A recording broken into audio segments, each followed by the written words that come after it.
Hello dear student, how are you. Jharkhand academic council JAC board class 12th और 10 का वो तमाम स्टूडेंट जिन लोगों का एग्जाम 2025 में है, यानी जो जेक बोर्ड में अभी पढ़ रहे हैं और 2025 में उन लोगों का क्लास 10th और क्लास 12th का एग्जाम होने वाला है।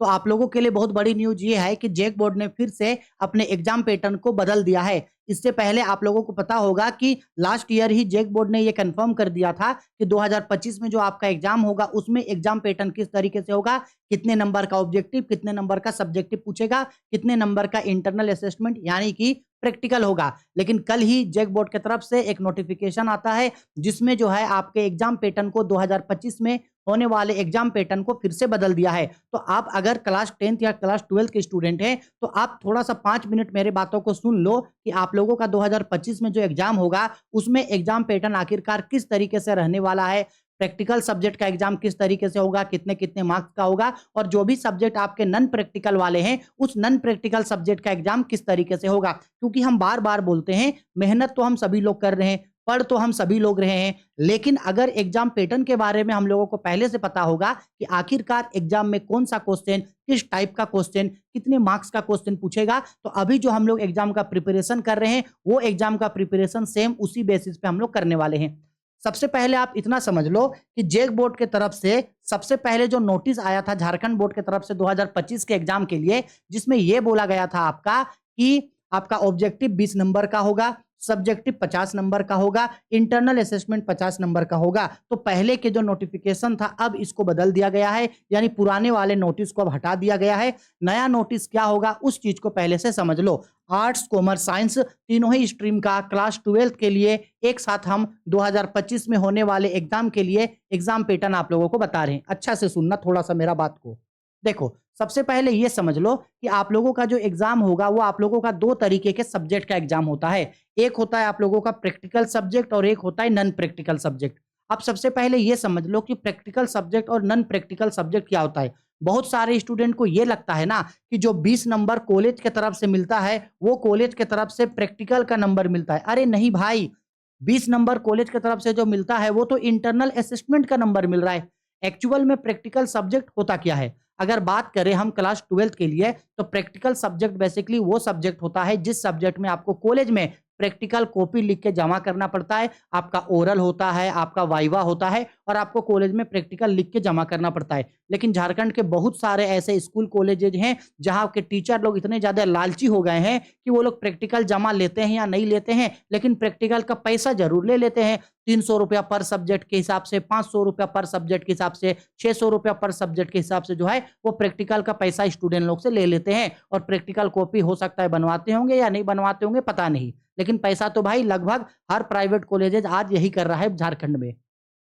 तो प्रैक्टिकल सब्जेक्ट बेसिकली वो सब्जेक्ट होता है जिसमें आप लोगों को कॉलेज में प्रैक्टिकल लिख करके जमा करना पड़ता है। कुछ कुछ प्रैक्टिकल सब्जेक्ट 30 मार्क्स के होते हैं और कुछ कुछ प्रैक्टिकल सब्जेक्ट आपका 20 नंबर का होता है। तो सबसे पहले ये समझ लो, ऐसा कोई भी सब्जेक्ट जिसमें आपका नॉन प्रैक्टिकल सब्जेक्ट है, वो जिसका मतलब है आपको उसमें प्रैक्टिकल लिख के जमा नहीं करना पड़ता है, वो होता है नॉन प्रैक्टिकल सब्जेक्ट। तो जितने भी आपके नॉन प्रैक्टिकल सब्जेक्ट हैं, फिर चाहे आप आर्ट्स के स्टूडेंट हैं, कॉमर्स के स्टूडेंट हैं या साइंस के स्टूडेंट हैं, अगर आपका नॉन प्रैक्टिकल सब्जेक्ट है तो 30 नंबर का आपका ऑब्जेक्टिव होगा। इससे पहले क्या था, झारखंड बोर्ड ने बोला था कि 20 नंबर का ऑब्जेक्टिव होगा, यानी उसको हटा दिया गया है। अब आप लोगों का ऑब्जेक्टिव कितने नंबर का होगा, 30 नंबर का ऑब्जेक्टिव होगा।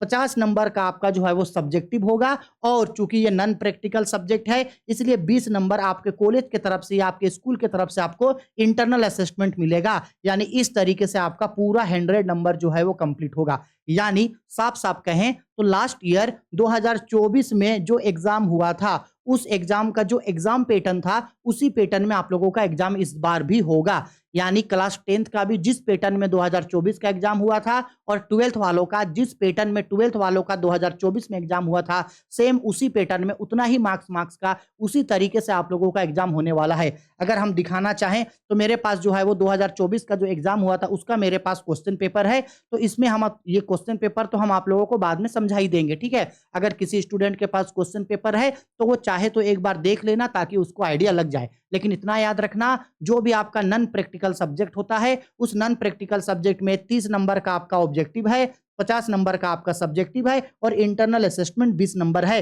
जो आपको स्कूल या कॉलेज की तरफ से मिल जाएगा। तो ऐसा करने से आपका 100 नंबर कंप्लीट हो गया। ठीक है, हो गया। लेकिन सर, जो प्रैक्टिकल सब्जेक्ट होता है उसका क्या? हम प्रैक्टिकल सब्जेक्ट में देखो, जैसे बता दे रहे हैं, प्रैक्टिकल सब्जेक्ट में मोटा मोटी कौन कौन सा सब्जेक्ट आता है। तो बेसिकली ऐसा सब्जेक्ट जिसमें आपको कॉलेज में प्रैक्टिकल जमा करना पड़ता है। जैसे कॉमर्स वालों का बात करें तो अकाउंटेंसी उन लोग का प्रैक्टिकल सब्जेक्ट है, ईटीपी प्रैक्टिकल सब्जेक्ट है, आईटी इंफॉर्मेशन एंड टेक्नोलॉजी है और सीएमएस, और हो सकता है कि शायद इसके अलावे भी कोई और, सीएमएस मतलब कंप्यूटर साइंस, हो सकता है इसके लिए अलावा भी शायद कोई और प्रैक्टिकल सब्जेक्ट हो। अगर बात करें आर्ट्स वालों का तो ज्योग्राफी हो गया, पॉलिटिकल साइंस हो गया, इसमें प्रैक्टिकल जमा करना होता है। इसके बाद साइंस में बात करें तो बायोलॉजी और केमिस्ट्री, हो सकता है शायद फिजिक्स में भी जमा करना पड़ता होगा, हमको उतना इसका आइडिया नहीं है फिलहाल। लेकिन ये सब जो सब्जेक्ट है ये हम लोगों का प्रैक्टिकल सब्जेक्ट है। हाँ, इन सारे प्रैक्टिकल सब्जेक्ट में किस तरीके से क्वेश्चन रहेगा बता दे रहे, लेकिन ये गौर करना कि यहां से कुछ प्रैक्टिकल सब्जेक्ट आपका 20 नंबर का भी हो सकता है और कुछ प्रैक्टिकल सब्जेक्ट आपका 30 नंबर का भी हो सकता है। ये बेसिकली ऐसे सब्जेक्ट हैं जिसमें आपका एग्जाम तो होगा ही होगा, जेक बोर्ड का एग्जाम सेंटर में एग्जाम तो होगा, लेकिन एग्जाम के बाद आपके कॉलेज में आपको प्रैक्टिकल लिख करके भी जमा करना होगा। हो सकता है इसका वाइवा या उसका ओरल टेस्ट भी आप लोगों से ले लिया जाए। तो इस कंडीशन पे क्या होगा, ध्यान से समझना। इन सब्जेक्ट क्राइटेरिया इस तरीके से है, अगर कोई भी आपका सब्जेक्टिव जो है, यानी कोई भी जो आपका सब्जेक्ट है प्रैक्टिकल सब्जेक्ट, अगर उसमें 20 नंबर का प्रैक्टिकल है, कितने नंबर का? 20। तो 20 नंबर का वो जो इंटरनल असेसमेंट हम लिखे थे उसकी जगह आपको प्रैक्टिकल का नंबर मिलेगा स्कूल से। ठीक है, इसके लिए आपको 20 नंबर का प्रैक्टिकल जमा करना है।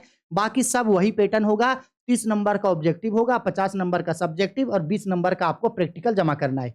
लेकिन जो सब्जेक्ट आप लोगों का, जो जो आप लोगों का प्रैक्टिकल का सब्जेक्ट 30 नंबर का होगा, कितना नंबर का? 30 नंबर का होगा, तो क्या होगा, अगर ये 30 नंबर का प्रैक्टिकल होगा तो सब्जेक्टिव क्वेश्चन 50 की जगह 45 नंबर का पूछेगा और ऑब्जेक्टिव क्वेश्चन 30 की जगह 25 नंबर का पूछेगा। ठीक है, ये इसको भी मिला के देखना तो इधर 100 आएगा, इसको भी मिला करके देखना तो 100 आएगा। तो इस तरीके से जो है हम लोगों का प्रैक्टिकल सब्जेक्ट का इस तरीके से रहेगा। ठीक है, और चूंकि आप लोगों को 30 गो एमसीक्यू पूछेगा, मोस्ट इंपॉर्टेंट चीज, बहुत स्टूडेंट को यह लगेगा कि 30 गो जो एमसीक्यू पूछेगा तो क्या एमसीक्यू के लिए ओएमआर सीट मिलेगा, क्योंकि अभी हाफ ईयरली का जो एग्जाम हो रहा है, यानी एसए का जो एग्जाम हो रहा है, उसमें तो सारा एग्जाम एमसीक्यू में हो रहा है, सारा एग्जाम के लिए ओएमआर सीट दे रहा है। तो नहीं, क्लास 12th में जो एग्जाम होगा उसके लिए आपको कोई भी ओएमआर सीट नहीं मिलेगा। इस तरीके से आपको अलग से क्वेश्चन पेपर मिल जाएगा, हर सब्जेक्ट का अलग अलग क्वेश्चन पेपर रहेगा और आंसर शीट अलग रहेगा। आपको आंसर शीट में अपना डिटेल भरना है। फिर उसके बाद अगर ऑब्जेक्टिव क्वेश्चन का अगर हम लोग बात करते हैं तो जैसे ये हम लोग का इंग्लिश का पहला ऑब्जेक्टिव क्वेश्चन है, इसमें 4 ऑप्शन है, तो अगर आपको ऑप्शन नंबर 1 का आंसर लगता है ए, तो आपको 1 लिख करके ए लिखना है और उस ए के अंदर में जो लिखा है आपको उस चीज को भी भरना है। इसका मतलब है कि कोई भी ओएमआर पेपर आपको नहीं मिलेगा, सारा का सारा एग्जाम रिटेन में होगा, हर आंसर आपको लिखना है। ऑब्जेक्टिव का भी आंसर आपको लिखना है और सब्जेक्टिव का भी आंसर आपको लिखना है। आपको कोई भी ओएमआर सीट नहीं मिलेगा। आया मेरा बात समझ में? वही हम यहाँ पे समझा रहे हैं, कुछ कुछ चीज ध्यान में रखना है। All exams are in written, हर एग्जाम लिखित में होगा। It means no any MCQ seat for exam for PSQ, it must be in written, यानी जितने भी एग्जाम होंगे आपके क्लास 10th या 12th के सारे एग्जाम आपके रिटेन में होंगे। कोई भी एग्जाम आपका ऑब्जेक्टिव में, कोई भी एग्जाम आपका ओएमआर पेपर में नहीं होगा। और एक चीज आपको खासा ध्यान रखना है कि आपका, ये तो समझ गए कि आपका 30 नंबर का आपका ऑब्जेक्टिव होगा नॉन प्रैक्टिकल में और प्रैक्टिकल सब्जेक्ट में आपका 25 से 30 रहेगा। ठीक है, ये जो एमसीक्यू आपका रहेगा ये तो ठीक है, इसका तो 4 ऑप्शन रहेगा, देख के भर देना है। लेकिन जो सब्जेक्टिव रहेगा उस सब्जेक्टिव क्वेश्चन में किस तरीके से क्लासिफिकेशन रहेगा, हम हर चीज को एनालिसिस करके ही आप लोगों को बता रहे हैं कि ये जो आपका सब्जेक्टिव एग्जाम जो आपका 50 नंबर का होगा, ये 50 नंबर में आपको वेरी शॉर्ट टाइप क्वेश्चन आपको पूछेगा, वेरी शॉर्ट टाइप आपको क्वेश्चन पूछेगा, शॉर्ट टाइप आपको क्वेश्चन पूछेगा और लॉन्ग टाइप आपको क्वेश्चन पूछेगा। वेरी शॉर्ट टाइप क्वेश्चन पूछेगा, शॉर्ट टाइप क्वेश्चन पूछेगा और लॉन्ग टाइप क्वेश्चन पूछेगा। फिर चाहे आपका वो थ्योरेटिकल सब्जेक्ट है या चाहे वो आपका न्यूमेरिकल सब्जेक्ट है या थ्योरेटिकल और न्यूमेरिकल जो दोनों सब्जेक्ट है, तो भी आप लोगों को सेम यही पैटर्न में रहेगा। 50 नंबर का जो पूछेगा उसमें वेरी शॉर्ट टाइप क्वेश्चन होगा, शॉर्ट टाइप क्वेश्चन होगा और लॉन्ग टाइप क्वेश्चन आप लोगों का होगा। इस तरीके से आप लोगों का जो है वो इस साल 2025 में क्लास 12 का आप लोगों का एग्जाम होगा।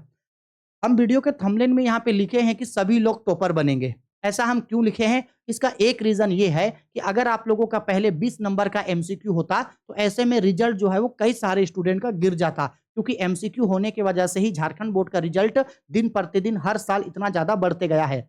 अगर इस बार भी आपका 30-30 नंबर का ऑब्जेक्टिव होगा, तो ये आपका काफ़ी सारा आपका मार्क्स को एनहांस करने में मदद करेगा। जो भी ऐसे स्टूडेंट हैं, जो ये सोच के चल रहे हैं कि क्लास 12th में भाई हमको कम से कम 90% मार्क्स तो लाना ही है और मन लगा के पढ़ रहे हैं और हम भी जो-जो चीज़ पढ़ा रहे हैं, आर्ट्स, कॉमर्स, साइंस तीनों ही स्ट्रीम के स्टूडेंट को हम इंग्लिश पढ़ा रहे हैं, तीनों ही स्ट्रीम के स्टूडेंट को हम इकोनॉमिक्स पढ़ा रहे हैं। आर्ट्स, कॉमर्स, साइंस तीनों ही स्ट्रीम के स्टूडेंट का इंग्लिश और इकोनॉमिक्स सेम है। ये मत सोचना कि अगर ये राहुल कॉमर्स अकेडमी चैनल है, तो इसमें हम सिर्फ कॉमर्स वालों को पढ़ाते हैं। नहीं, इंग्लिश और इकोनॉमिक्स हर बोर्ड इंग्लिश और इकोनॉमिक्स झारखंड बोर्ड के सभी स्ट्रीम के स्टूडेंट के लिए एक ही है। हम जो पढ़ा रहे हैं, आर्ट्स के स्टूडेंट, कॉमर्स और साइंस के स्टूडेंट आँख मूंद के उसको पढ़ लो इंग्लिश, इकोनॉमिक्स, वहीं से आप लोगों को एग्जाम में क्वेश्चन पूछा जाएगा। अगर कोई ऐसा स्टूडेंट 90% लाने का सपना देख रहे हैं और उसके लिए मेहनत भी कर रहे हैं, तो उन लोगों को ये करना है कि एमसीक्यू में 30 का 30 क्वेश्चन सही बनाना है। अगर एमसीक्यू में 30 का 30 क्वेश्चन सही बन जाएगा, तो आपका जो है वो काफ़ी अच्छा रिजल्ट आप लोगों का आएगा। इसलिए हम सजेस्ट करेंगे, सब्जेक्टिव तो आप लोग पढ़ रहे हो, पढ़ो, वो तो ज़रूरी है ही, साथ ही साथ आप ऑब्जेक्टिव को भी पढ़ना स्टार्ट कर दो। ऑब्जेक्टिव को छोड़ना नहीं, हर चैप्टर का आप सब्जेक्टिव पढ़ो और सब्जेक्टिव के साथ-साथ ऑब्जेक्टिव भी पढ़ते रहो, ताकि एक चैप्टर खत्म हुआ, तो उस चैप्टर का थ्योरेटिकल पोर्शन, सब्जेक्टिव पोर्शन भी खत्म हो और उस चैप्टर का ऑब्जेक्टिव भी खत्म हो। और हम आप लोगों को नेक्स्ट डे से ही जो है वो मॉर्निंग में आप लोगों को एमसीक्यू का सीरीज लेकर के आएँगे, एमसीक्यू का क्लास यानी ऑब्जेक्टिव का क्लासेस लेके आएँगे।